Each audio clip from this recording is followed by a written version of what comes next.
Phong cảnh. Phong cảnh.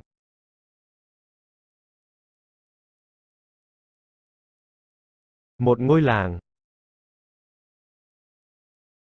Một ngôi làng.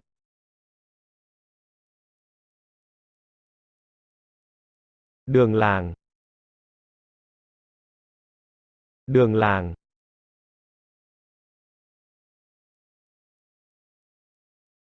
Nông nghiệp. Nông nghiệp.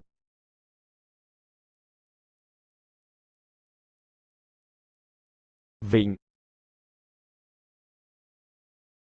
Vịnh.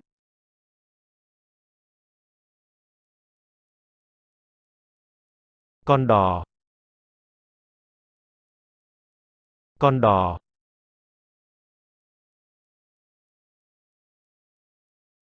Con trâu. Con trâu.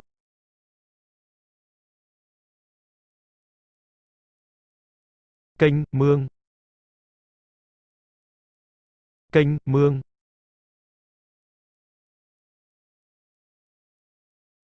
Mái nhà tranh. Mái nhà tranh.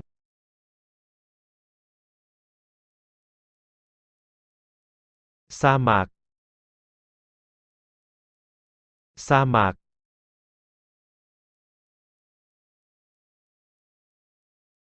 Làm ruộng. Làm ruộng.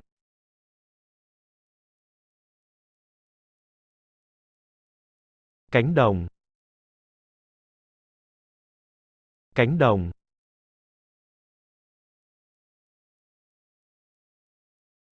Ao cá. Ao cá.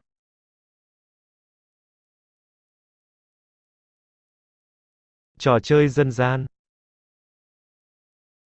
Trò chơi dân gian.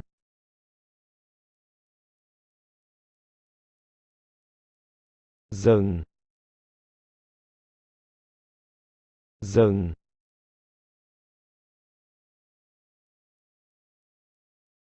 Đồi. Đồi.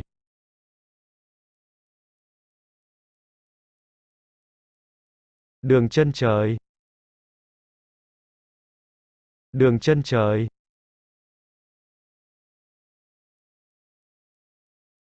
Hòn đảo.